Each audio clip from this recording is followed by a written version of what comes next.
Ton règne.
Levons nos mains devant Dieu.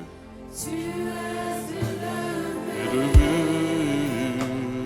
au-dessus de tout. Oh Jésus. Jésus, Oui, Jésus, oui. Jésus, Tu es élevé. au-dessus de tout. Une dernière fois, de tout notre cœur. Élève-toi, Jésus. Jésus. Jésus. Tu es élevé au-dessus de tout. Nous lisons la parole de Dieu, nous restons debout dans Apocalypse chapitre 12, le verset 10. Nous lisons 3 textes de la parole de Dieu. Le texte devrait paraître à nos écrans. Apocalypse chapitre 12, le verset 10. Lisons à la gloire de Dieu. Et j'entendis, maintenant le salut est arrivé, et la puissance et le règne de notre Dieu, et l'autorité de son Christ, car il a été précipité, l'accusateur de nos frères, celui qui les accusait devant Dieu jour et nuit. Amen. Ésaïe chapitre 43, le verset 26. Ésaïe 43, le verset 26. Lisons à la gloire de Dieu.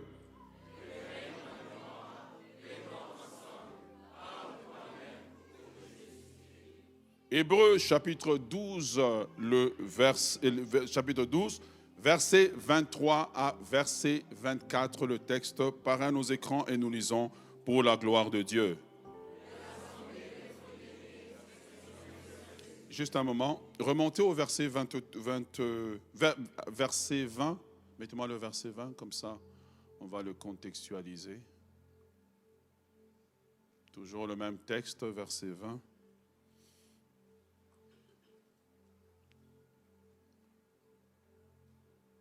Verset 21. Un verset après. Verset.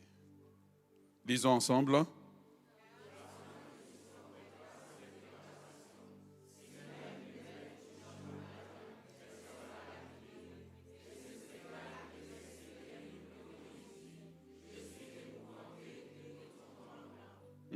Verset 22, on continue.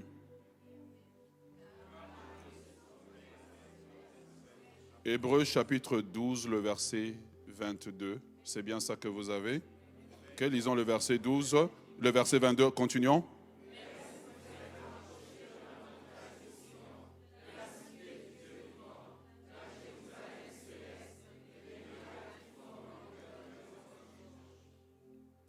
Père, parle-nous, nous avons besoin de toi. Dans le nom de Jésus. Amen. Prenons place dans la présence de Dieu. Nous faisons un peu pause à la série Sortez de Moab à cause de la circonstance des jeûnes et prières qui approchent. Et le thème du message de ce matin, c'est saisissez par la force. Amen. Saisir les choses par la force. Dis à ton voisin, saisir par la force. En anglais, on dit take it by force. Il y a des choses dans la vie qui ne vous seront pas données parce que vous êtes gentil, mais elles vous seront données parce que vous êtes courageux et déterminé. Amen. Il y a des choses qui vous seront données parce que vous êtes courageux et déterminé. Je voudrais que ce matin, alors que tu es là, que tu crois que c'est Dieu qui te parle.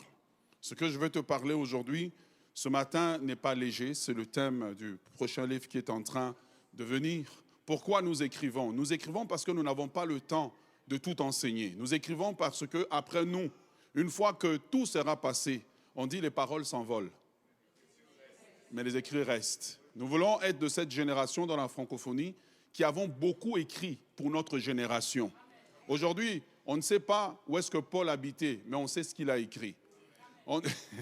Voilà, on sait ce qu'il a écrit. Donc, il y a des moments où il faut écrire, il faut prendre et développer cette discipline d'écrire pour que les gens puissent grandir, pour que les gens puissent se développer. Amen. Si tu veux intituler le message autrement, j'aimerais que tu l'intitules aussi « Plaide ta cause ». Plaide ta cause. Dernièrement, j'étais assis, j'étais à la maison en train de prier. Et pendant que j'étais en train de prier, je sentais comme s'il y avait un mouvement spirituel étrange. Et je réalise, le Saint-Esprit me dit, il faut que tu plaides ta cause. Parce qu'il y a des accusations qui sont levées contre toi. Et je continue à prier. Je suis seul dans la chambre, je suis en train de prier. Et bizarrement, un événement qui est arrivé il y a 20 ans. J'étais jeune. Et l'événement m'est juste revenu comme ça. C'était une situation, un échange. À l'époque, j'étais dirigeant de la louange, que j'avais eu avec un invité qu'on avait eu à l'église. Et l'invité avait donné son instruction de manière qui ne m'arrangeait pas. Et dans ma jeunesse, j'avais décidé de faire grève. Ce n'est pas nouveau pour ceux qui le font aujourd'hui. Et l'événement est passé, on avait parlé avec le serviteur, après on a arrangé. Mais pendant que j'étais en prière, le Saint-Esprit m'ouvre la mémoire et me rappelle l'événement et me dit, tu as blessé son cœur et quelque part, il t'a maudit. Donc il y a certains niveaux de ministère que tu ne peux pas atteindre parce que lui c'était un père. Parfois un père peut faire quelque chose qui ne vous arrange pas. Faites attention à votre réaction. Vous ne serez pas jugé en fonction de ce qu'il a fait, vous serez jugé en fonction de votre réaction. 20 ans plus tard, je suis en train de prier. Seigneur, ouvre-moi des portes. Dieu me dit, il y a un dossier contre toi. Et c'est comme ça que le Seigneur me dit, il faut que tu ailles traiter ça. Parce que tu avais blessé le cœur de quelqu'un. Il avait peut-être mal fait, mais tu as blessé son cœur. Tu savais, quand vous êtes sur la route, toutes sortes de voitures conduisent. Souvent, une voiture te cogne, c'est de la faute de la personne. Mais si tu t'en vas le frapper, ce n'est plus de sa faute, c'est de ta faute. Vous devez savoir que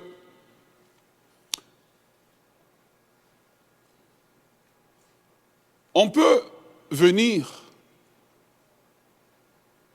attaquer une nation en exerçant une force militaire.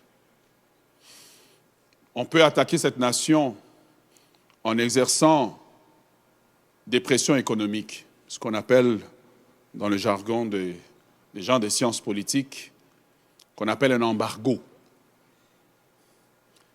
Mais on peut aussi exercer une certaine forme de pression juridique sur les personnes et la nation pour que cette nation-là ne puisse pas avancer. Ce que je veux dire, c'est ceci, mes bien-aimés dans le Seigneur. Je prie que vous puissiez m'écouter avec un cœur docile. Vous devez comprendre qu'alors que nous allons dans ce temps de jeûne,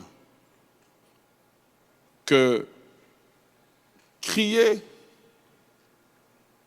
mourir de faim, c'est bien. Mais vous devez comprendre que le diable ne vous attaque pas toujours dans le combat spirituel traditionnel que vous connaissez. Le combat spirituel, je lis, je chasse, j'arrache, je religote, je triligote.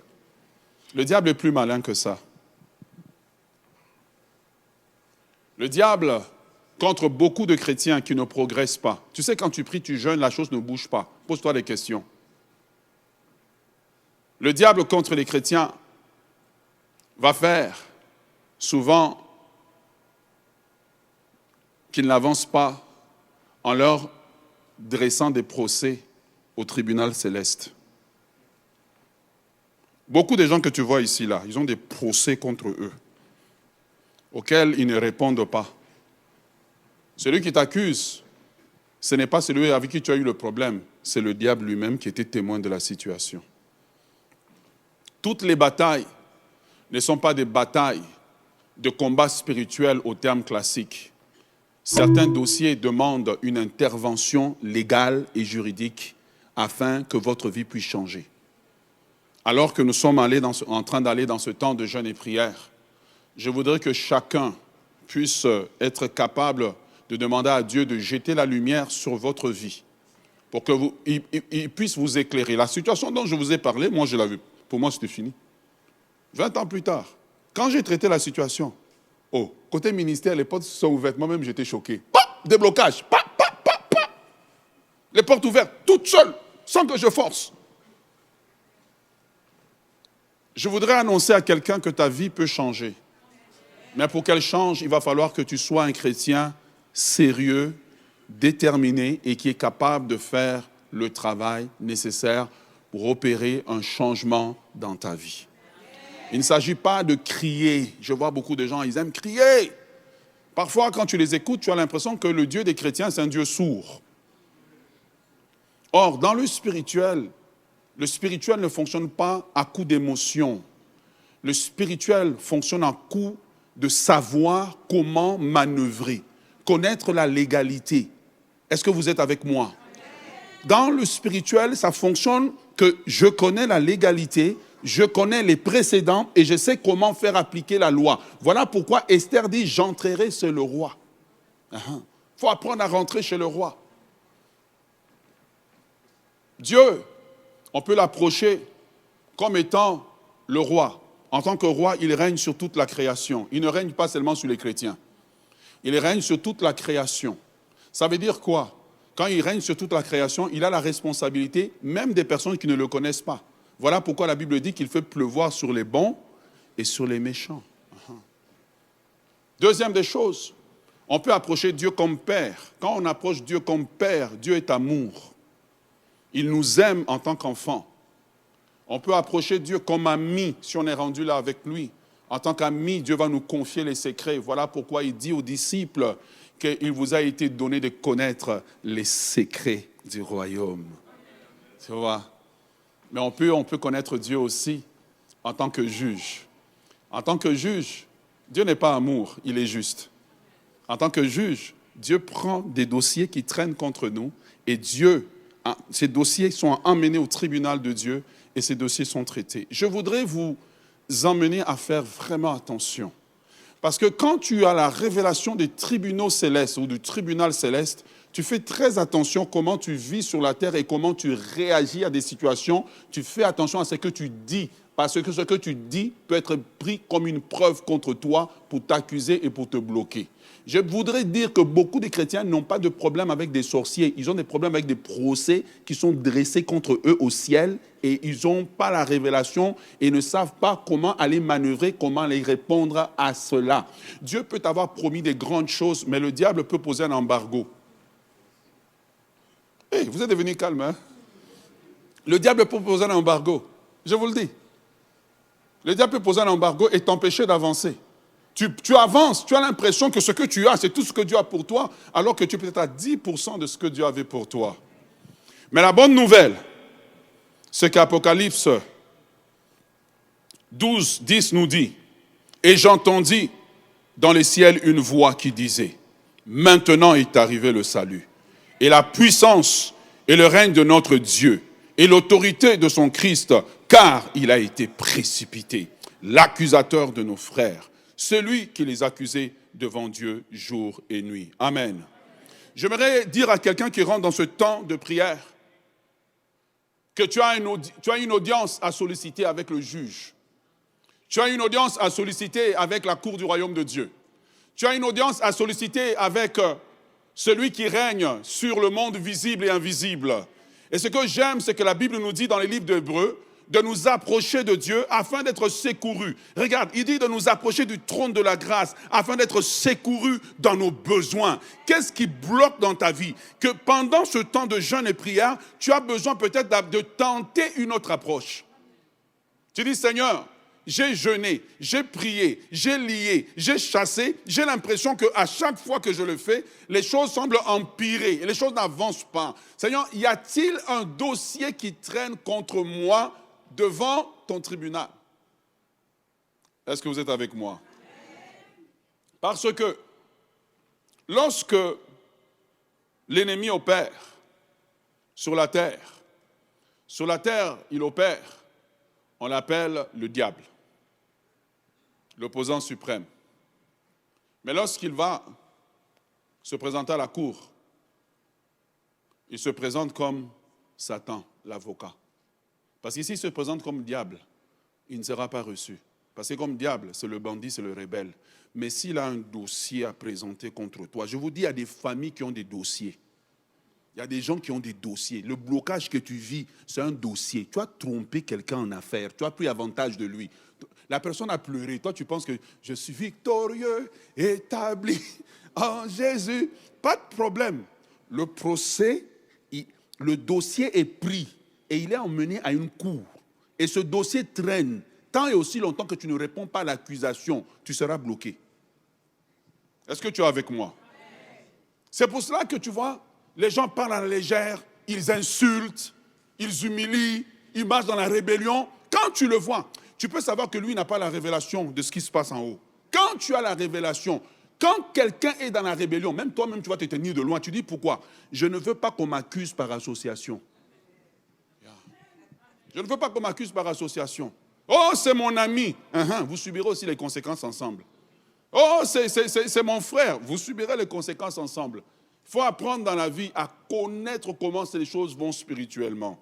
Est-ce que vous êtes avec moi? Voilà pourquoi Hébreux chapitre 12, le verset 23 nous dit que nous nous sommes approchés du juge. Nous ne sommes pas approchés de n'importe qui, mais nous nous sommes approchés du juge, de celui qui est au-dessus de tout. Amen. Dans cette cour céleste, Dieu est établi comme juge. Dans cette cour céleste, Hébreux nous dit qu'il y a la nuée des témoins. Ils ne sont pas seulement témoins parce qu'ils ont vécu des choses que nous vivons, mais ils sont aussi témoins de la façon dont les dossiers sont présentés. Dans cette cour céleste, nous pouvons approcher Dieu et plaider notre cause. La bonne nouvelle, c'est que qu'importe le dossier qui traîne sur toi, qu'importe l'accusation qui traîne sur toi, tu peux plaider. Regarde, tu plaides pas seulement pour un dossier, tu peux plaider aussi pour ta maladie. Tu vois, on a condamné Ézéchias. Dieu lui-même lui a dit, prépare tes affaires, tu vas mourir. Ézéchias a plaidé. Dieu lui-même, il nous invite dans les livres d'Ésaïe. Il dit, venez, plaidons. Dieu nous invite à venir plaider pour des déblocages. Pas seulement à venir prier, à venir pleurer, mais à savoir comment s'approcher de lui et comment plaider pour le changement de notre dossier. Quelqu'un me dira, mais pasteur, ce que tu dis n'a pas une fondation forte, ou il n'y a pas une fondation biblique. Adam et Ève ont péché. Le premier tribunal a été installé au jardin d'Éden. Dieu est descendu. Dieu a dit, Adam, où es-tu? Adam est venu. Adam, je t'avais dit de ne pas manger ça, de ne pas manger le fruit de l'arbre. Tu as mangé, oui. Dieu établit le tribunal et Dieu juge Adam. Dieu juge en fait tous les coupables. Adam était coupable par association.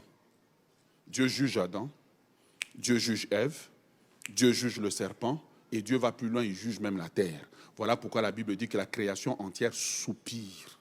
Pourquoi? Elle a été asservie. Ne prenez pas ce que je suis en train de vous dire à la légère. On a le choix d'avoir un christianisme où on est tout le temps excité. Hein, on tape les mains, mais on n'obtient pas des résultats. Ou apprendre sérieusement à être assis en Christ et à savoir ma position, mes droits, et savoir manœuvrer spirituellement pour obtenir les résultats que je veux. Est-ce que tu es avec moi? Bien-aimé dans le Seigneur, lorsqu'on parle de Satan comme accusateur, on parle de quelqu'un qui, dans une assemblée publique ou un lieu de jugement, se tient contre nous. J'aimerais vous inviter ce matin à quitter ce christianisme d'excitation qui ne produit aucun résultat, mais à savoir demander à Dieu, tel que le psalmiste le disait, « Sonde-moi, ô Dieu, et connais mon cœur. » Est-ce qu'il y a un dossier qui traîne contre moi? Tu vois, c'est dans la prière, souvent que Dieu m'a révélé, tel dossier pris, tel dossier pris, tel dossier pris. Des choses auxquelles je ne pensais pas. Pendant que je suis en train de parler là, le Saint-Esprit est en train d'ouvrir la mémoire de beaucoup de gens. Ouais. Est-ce que tu es avec moi? Bien-aimé dans le Seigneur, je voudrais vous inviter à comprendre que Satan sait que s'il va dans le combat spirituel, vous allez le détecter. Alors il vous attaque juridiquement. Regarde quand il croise Job. Il dit, oh, Job. Dieu a dit, as-tu vu mon serviteur Job? Satan se retourne et dit, oh, est-ce que Job te sert de façon désintéressée? J'ai toujours lu ça. Et c'est là que Dieu me fait découvrir que tout le livre de Job n'est pas un livre poétique, mais c'est un livre qui te montre comment la cour céleste opère, comment manœuvrer, comment présenter ton dossier et comment obtenir justice. C'est pour ça que quand Job, le livre de Job termine, on dit que l'Éternel a donné à Job 10 fois plus. Pourquoi? Parce qu'à la fin, Job a gagné son procès. Et la Bible dit que quand tu gagnes un procès, on doit te donner les indemnités. Donc normalement, on lui aurait donné ce qu'il avait. Mais comme il y avait des indemnités pour fausses accusations, et c'est comme ça qu'on prend maintenant, on dit non, cet homme qui a été faussement accusé, il y a des indemnités qui doivent lui être payées. Je voudrais parler à quelqu'un aujourd'hui, il y a des indemnités qui doivent être payées. Nous avons 14 jours pour nous approcher du trône de Dieu. Je te le dis, tout n'est pas combat spirituel au sens de la guerre. Certaines choses, ce sont légalement une porte qui a été ouverte, une accusation qui a été portée contre toi, contre ta famille, contre ta lignée. Je vais aller dedans en profondeur dans un moment. Contre ta lignée, quelque chose qui pèse, qui fait que tu ne peux pas obtenir certaines choses. Mais j'aimerais te dire que tu peux changer ton histoire. Ah, tu ne me donnes pas un bon amen. Donne-moi un amen vivant. Tu peux changer ton histoire. Nous ne sommes pas obligés de souffrir. Parce que déjà dans cette cour céleste, la Bible dit que si nous avons péché, nous avons un avocat auprès du Père. L'avocat a déjà été préparé. Mais le problème, c'est que les accusés que nous sommes devons apprendre à nous présenter devant Dieu et répondre aux accusations. J'aimerais dire à quelqu'un qui prend ce message-là aujourd'hui à la légère, tant que tu ne te présentes pas, il y aura un embargo. Il y aura un embargo sur certains domaines de ta vie. Il y aura un embargo sur tes finances. Il peut y avoir un embargo même sur ta santé. J'aimerais que pendant ce temps de jeûne, nous prions de façon intelligente. Nous ne prions pas juste comme des robots. Mais nous prions en demandant la lumière de Dieu. Et Seigneur, éclaire tel domaine de ma vie. J'étais en train de prêcher le même message il y a environ 7 ans à Kinshasa. Pendant que je prêche, ils n'ont jamais entendu ça. Je leur ai dit, si vous doutez de ce que je vous dis, allez cette nuit, avant de dormir, prier. Dites à Dieu de vous montrer. Que le lendemain, quand je suis venu prêcher, il me suivait. Oh, pasteur, je ne savais pas qu'il y avait tel dossier qui traînait sur moi. Je ne savais pas qu'il y avait telle accusation. Parce que celui qui t'accuse ne te révélera pas qu'il y a une accusation. Il n'y a que toi, lorsque tu vois des blocages dans ta vie, tu te dis, mais est-ce qu'il n'y a pas une accusation? Est-ce qu'il n'y a pas un procès qui traîne contre moi? C'est à moins que tu le prennes au sérieux. l'ennemi sera en train de t'accuser. Parce qu'il a le droit de t'accuser. C'est son travail d'accuser. Comment est-ce que Satan monte les dossiers contre les gens? Quand tu écoutes ce genre de message, tu as besoin d'être humble. Parce que la première chose que Satan va te dire, tu n'as aucun problème. Donc là, on vient de te bloquer. Tu vois? On vient de te bloquer. Non, assieds-toi, laisse le Seigneur t'examiner. Satan attaque les gens, monte les dossiers sur 3 niveaux. Le premier niveau dans lequel il peut monter un dossier, c'est le niveau de tes péchés.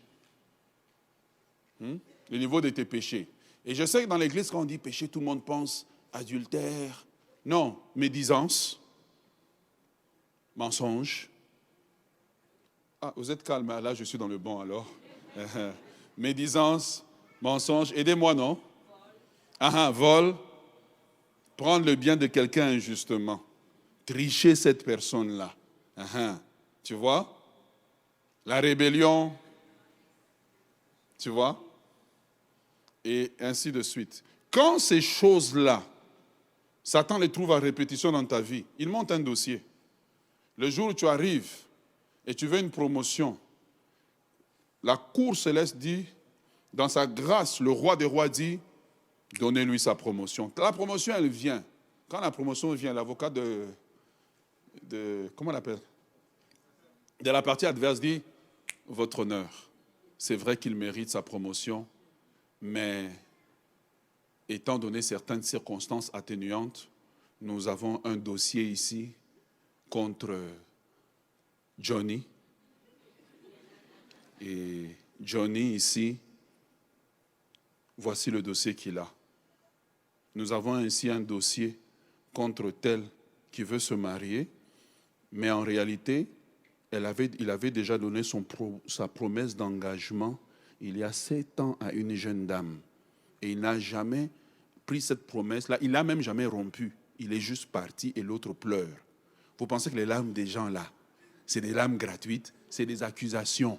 C'est pour ça qu'il ne faut pas faire pleurer ton père, il ne faut pas faire pleurer ton pasteur, il ne faut pas faire pleurer des gens qui sont dans une position où ils peuvent te nuire en fait, sans même le vouloir.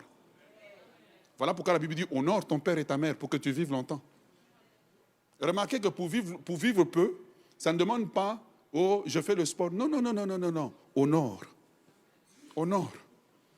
Yeah. Tu vois? Et quand quelqu'un t'enseigne à ne pas honorer, cette personne supprime en fait des jours de ta vie. Et si c'est dans le cadre du ministère, il supprime aussi les jours de ta vie dans le ministère. Tu exerceras, mais pas longtemps. Tu exerceras, mais pas dans la dimension où tu dois l'exercer. Est-ce que tu es avec moi?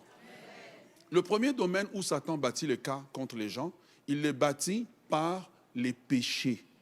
Les péchés que tu prends à la légère. Voilà pourquoi souvent Satan va venir te dire, oh, mais tu peux commettre l'impudicité, tu vas juste demander pardon après. Ou personne ne va t'attraper.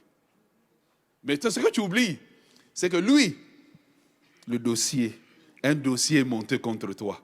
Tu vois, personne ne t'a attrapé. Mais ce qu'on a attrapé, c'est les grâces de Dieu sur ta vie.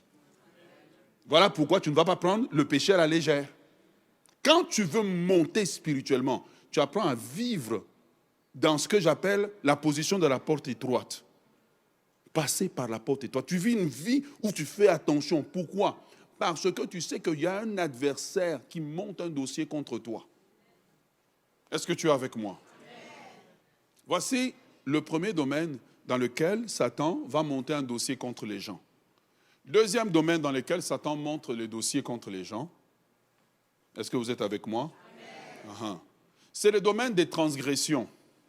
Un péché, c'est quelque chose que tu as fait, voilà, sans le vouloir. Mais une transgression, c'est quelque chose que tu savais que ça, tu ne dois pas faire.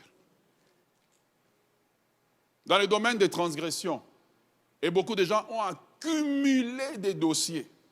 Dans le domaine des transgressions, tu savais que tu ne devais pas le faire. Tu savais qu'il est écrit que tu ne commettras point d'adultère. Tu savais qu'il est écrit, tu vois, tu ne voleras point. Tu savais qu'il est écrit que tu ne convoiteras pas la femme de ton voisin. Tu le savais, mais tu as quand même choisi de le faire.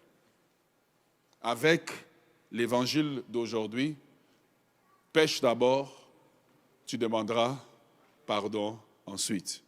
Et quand l'accusation est portée contre toi, l'accusation est portée en disant, numéro 1, il savait. Tel jour, il lisait Éphésiens chapitre 3.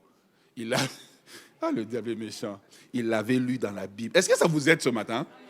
Il l'avait lu. Donc, il savait ce qu'il était en train de faire. Ça veut dire qu'un dossier comme ça qui est montré contre toi, ça veut dire que ton niveau même d'accusation, il est plus élevé parce que tu as péché vraiment. Ça sent vraiment ce que tu étais en train de faire. Voilà pourquoi plusieurs sont bloqués. Plusieurs soupirent. Ils ont l'impression que Dieu n'agit pas pour eux. Ils ont l'impression que Dieu est absent, que Dieu n'exauce pas.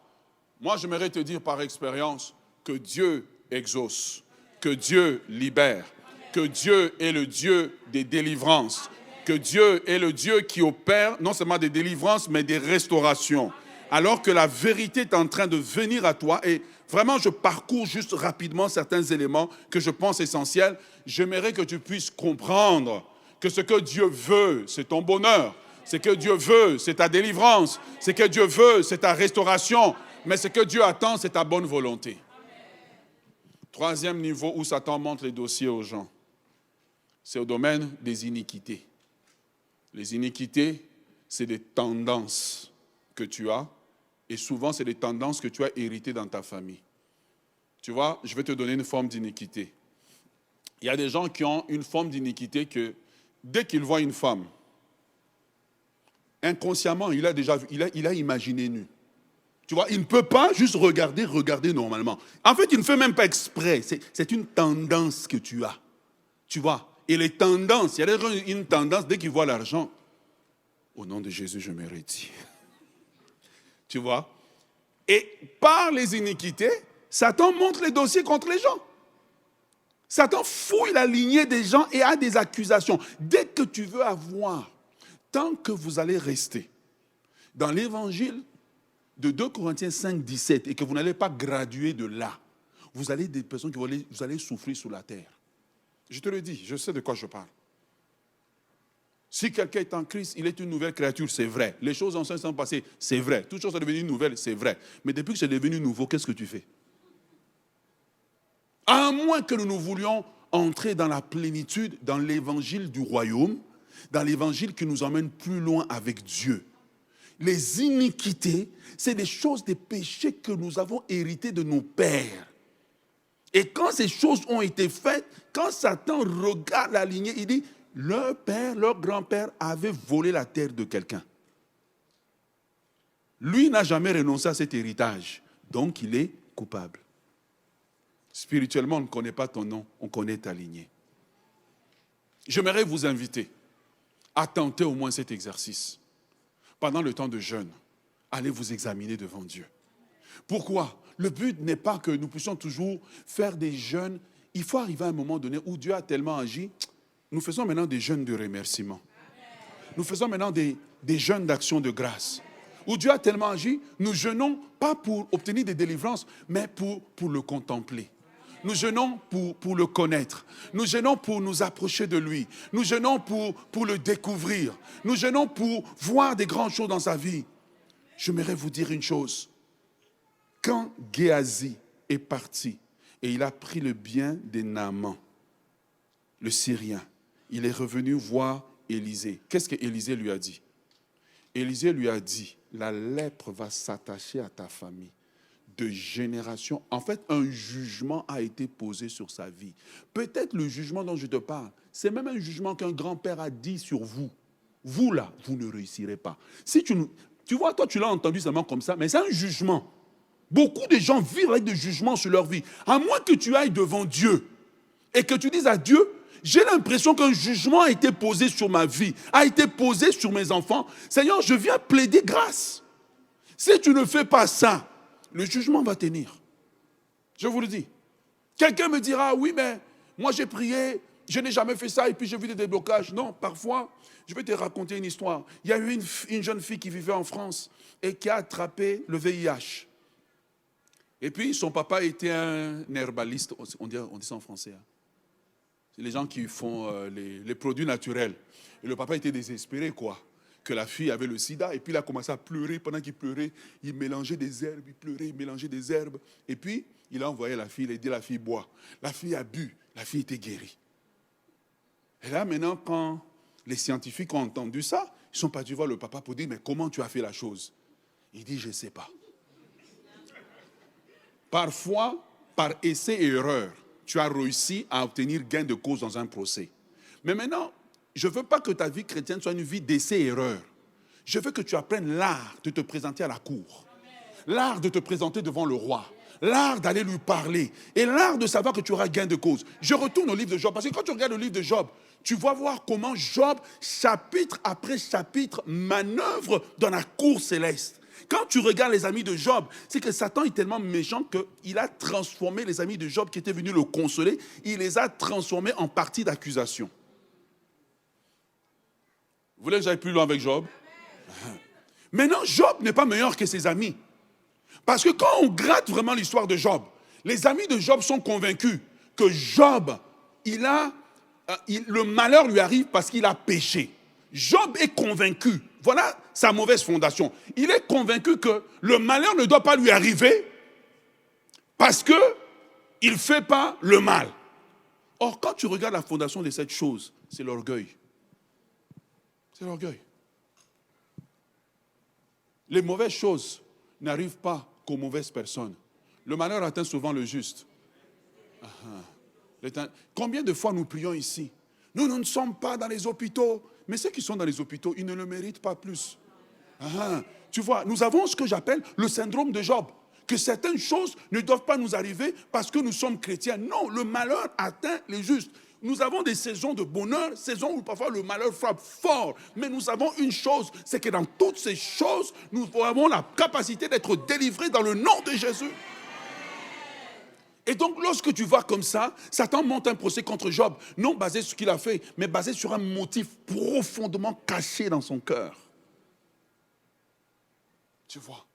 Et c'est là, quand tu découvres ça, tu commences à prier régulièrement, Seigneur, rends mon cœur humble. Que je ne marche pas dans la vie en pensant que les gens me doivent des choses. Que je ne marche pas en disant que moi, je dois m'asseoir à ma place d'honneur. Non, Seigneur, donne-moi la place qui te convient. Donne-moi l'humilité qui te convient. Donne-moi, Seigneur. J'aimerais poser la question aux gens, alors que nous sommes en train de parler de cela. Vous avez eu des différends avec les gens au courant de l'année 2025 qui s'est terminée, 2024, 2023, 2017. Est-ce que vous vous êtes posé la question sur l'impact de ça sur votre vie? Ou ton but, c'était d'avoir raison? Mais tu as eu raison, mais une accusation a été portée contre toi. La question, c'est celle-là. Ce n'est pas chanter, taper des mains. Parfois, une accusation est portée aujourd'hui, mais le procès a lieu dans 3 ans. Satan a attendu que tu aies oublié. Il a noté. Tu vois? Je te parle, je te donne mon temps. J'étais assis sur le bord du lit, tranquillement en train de prier. Le Seigneur m'ouvre l'esprit il y a 20 ans. Je dis, oh, donc spirituellement, on n'oublie pas. Spirituellement, on n'oublie pas. Soit on est couvert ou on n'est pas couvert. Et c'est un dossier il y a 20 ans, alors que je prie en disant, Seigneur, au niveau ministère, voici ce que je veux que tu fasses, voici ce que je veux que tu fasses. Et je sens dans mon cœur, je ne pensais pas à la chose, ma mémoire s'ouvre. Et Dieu me montre. Il dit, regarde ce qui s'est passé tel moment avec tel serviteur. Je vous pose la question, n'as-tu pas eu une dispute quelque part que Dieu est en train d'ouvrir ton esprit en ce moment? Et la question c'est, qu'est-ce que tu vas faire maintenant? Est-ce que tu vas braquer en disant qu'on m'attaque dans la prédication, en disant qu'on parle contre moi, ou on dit que Dieu me parle? La Bible dit que Satan ne se tenait pas de temps en temps devant le trône de Dieu, devant la cour, mais il se tenait jour et nuit. Il était occupé à accuser. Et si tu ne veux pas voir ta vie bloquée, voir le diable détruire ta vie, parce que la vérité c'est celle-ci. La Bible dit que la justice et l'équité sont la base du trône de Dieu, n'est-ce pas? Ok. Dieu, en tant que juge, a l'obligation d'être juste dans le tribunal. Ça veut dire qu'il doit être juste, même envers Satan. Parce que s'il n'est pas juste, il va perdre sa crédibilité en tant que juge. Et la vérité, c'est que Dieu ne perdra pas son travail à cause de toi. Tu vas te faire tabasser au tribunal. Quand tu rentres à la maison, il devient père, il te console. Il te console. Parfois, comment il te console? Il dit, bon, ce que tu devais avoir, je ne peux pas te le donner, mais je peux te donner quelque chose de plus petit. Tu as l'air content, oui, Dieu m'a exaucé, mais en réalité, on ne t'a pas exaucé. Tu as perdu en fait. Mais quand il a enlevé son habit de juge, il est devenu père. Il ne pouvait pas te voir pleurer tout le temps. Donc il t'a donné quelque chose de moindre. À moins que tu ne commences à examiner ta vie. Le secret de ceux qui montent tout le temps, de ceux qui avancent, c'est leur capacité de s'arrêter et d'examiner leur vie et de dire, Seigneur, jette ta lumière. Tu as eu une dispute dure avec ton père et tu as dormi en paix la nuit. Vraiment, tu as dormi et puis le matin, tu t'es réveillé. Regarde quand Saül David n'est pas juste parti couper le pan de la robe de Saül, il s'est mis à trembler. Et les théologiens disent que même l'affaire avec Absalom, c'est parce que David avait osé aller toucher loin de l'Éternel. Il est parti couper juste le pan de la robe. Tous les problèmes qui lui sont arrivés, ils disent que c'est sûrement lié à cela. Vous prenez votre vie à la légère. Vous pensez qu'il suffit juste de venir à l'église, taper des mains, chanter, pousser des cris de joie. Le spirituel fonctionne avec des lois, avec des règles, avec des procédures que vous devez apprendre à connaître pour vous approcher de Dieu. Pas seulement comme votre Père. Parce que comme votre Père, Dieu a des limitations, des choses qu'il ne peut pas faire. Mais si vous vous approchez de lui comme juge, il peut regarder certains dossiers de mariage, dossiers de santé, dossiers des études, dossiers d'immigration, dossiers de mariage. J'ai eu quelqu'un qui est venu me voir après avoir tout fait. Il dit, pasteur, le mariage. J'ai dit, on va prier. Commençons à prier. Elle pensait que j'allais faire une prière sacerdotale. Ma prière était très simple. J'ai dit, prions. Seigneur, ce dossier ici, je me suis juste posé la question, ce dossier spirituellement, il relève de quelle cour? La cour d'état civil. Ok, nous prions. Seigneur, nous venons à la cour d'état civil. Je prie pour cette sœur, je demande que l'ange qui tient son dossier amène le dossier. Seigneur, je prie que son état matrimonial soit changé, qu'on enlève célibataire et qu'on mette marié.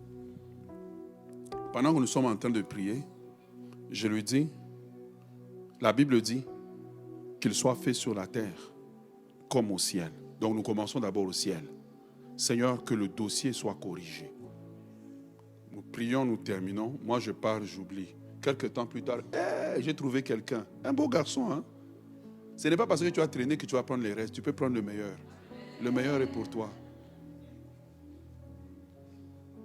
Est-ce qu'il n'est pas temps pour nous de regarder notre vie sous l'angle des accusations? Comment tu peux te prendre la tête fortement, violemment avec ton patron au travail? Tu as tout claqué et tu pars et tu dis oui, c'est un inconverti. Spirituellement, ce n'est pas un converti ou un converti, c'est quelle position la personne avait par rapport à toi. Et c'est pour ça que tu vas remarquer que depuis que tu appliques, tu ne peux pas avoir un bon poste.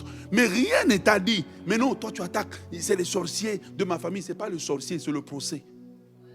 C'est le procès qui traîne contre toi. Certaines personnes, tu es là. Ma femme est difficile, elle ne m'écoute pas. Mais toi, tu as fait souffrir combien de jeunes filles qui ont pleuré? Ce que tu as, c'est le résultat d'un jugement contre toi. Beaucoup de gens ont des jugements qui pèsent contre eux. Alors que nous allons dans ce temps de jeûne et prière, n'est-il pas temps d'inviter la lumière de Dieu et d'avoir l'humilité? Et parfois, pendant que tu es en train d'aller à la cour de Dieu, Dieu va te dire, pour ça, va t'asseoir avec la personne et règle la chose. C'est la partie où les gens n'aiment pas. Tu sais pourquoi? Parce que la plupart des gens sont très orgueilleux. Moi, je ne ferai pas le premier pas. Souffre alors. Souffre beaucoup. Souffre. Tu aimes la souffrance, non? Continue. Non, avoir le courage. Il dit non, je ne peux pas continuer comme ça. Je dois aller m'asseoir. Je dois arranger la chose. Pourquoi? Pour que ce jugement soit écarté. L'homme de Dieu en question, peut-être aujourd'hui il est décédé. Qu'est-ce que je fais? Je prends une offrande, bien musclée. Je trouve une orphelinat. Je prie sur l'offrande au nom de Jésus. Seigneur, je ne peux pas, cet homme n'est plus. J'envoie chez les veuves et les orphelins. Comme Dieu est toujours dans le camp des veuves et des orphelins, Dieu va entrer aussi dans mon camp. Je vous dis, faites attention. Lorsque tu attaques quelqu'un qui ne peut pas se défendre, tu sais pourquoi? Quand il ne peut pas se défendre, automatiquement Dieu le fait entrer dans la catégorie des veuves et des orphelins. C'est pour cela que certaines personnes qui sont comme dépendamment du gouvernement, les demandeurs d'asile, bien-être social, dès qu'ils sont en difficulté, automatiquement l'État leur donne qui? Un avocat, qu'ils n'ont pas payé. Toi, tu as payé beaucoup, lui, il ne paye pas. Pourquoi? Il est dans une certaine catégorie. Quand tu t'en prends à quelqu'un qui ne peut pas se défendre, ce n'est pas de la faiblesse. C'est que cette personne s'en remet à Dieu. Dieu le met dans la catégorie des veuves et orphelins. Et maintenant, Dieu se lève maintenant contre toi. Ton adversaire, ce n'est plus la personne, c'est Dieu. C'est pour ça que j'aimerais vous inviter, alors que nous allons dans ce temps de jeûne, de ne pas juste venir dans le sanctuaire de Dieu, criant à tort et à travers. Ne mettant pas nos vies en règle. Ne mettant pas nos vies en règle les uns avec les autres. Ne mettant pas avoir de la haine dans ton cœur, mais tu dis je veux jeûner. Vaut mieux ne pas jeûner. Gaspille pas ton souffle, mais entrer dans la présence de Dieu en disant Seigneur, examine mon cœur. Enlève ce qui ne te plaît pas. Donne-moi un cœur humble. Donne-moi un cœur limpide. Donne-moi un cœur prompt à la réconciliation. Donne-moi un cœur prompt à pardonner. À quoi ça sert de lever les mains devant Dieu? Mais dans ton cœur, tu ne parles pas à quelqu'un, tu as de la haine. Tu souhaites que le mal lui arrive. La vérité, c'est que le mal que tu lui souhaites, c'est ce qui risque de t'arriver. En ce début d'année, une des formes de violence qui est exercée contre nous, ce sont des procès que le diable mène sur nos vies. Au courant des années, j'ai appris à me tenir devant Dieu et à traiter certaines choses. À chaque fois que j'ai traité ce genre de dossier, j'ai vu les portes s'ouvrir. J'ai vu l'élévation arriver. J'ai vu des choses que je ne pensais pas qu'il était possible dans ma vie arriver. Quelqu'un peut être assez calme, mais le calme à l'intérieur de lui ne veut pas dire que tout est bon. J'aimerais vous inviter aujourd'hui. J'aimerais vous inviter. J'aimerais inviter aux enfants à regarder la relation avec les parents. J'aimerais inviter les parents à regarder la relation avec les enfants. J'aimerais vous inviter à vous regarder mutuellement, à regarder dans vos familles. N'y a-t-il pas un dossier qui traîne? Mais vous ne voulez pas le regarder. Nous préférons jeûner, prier, dormir par terre, mais juste faire le pas pour dire Seigneur, je viens devant toi. Levons-nous dans la présence de Dieu.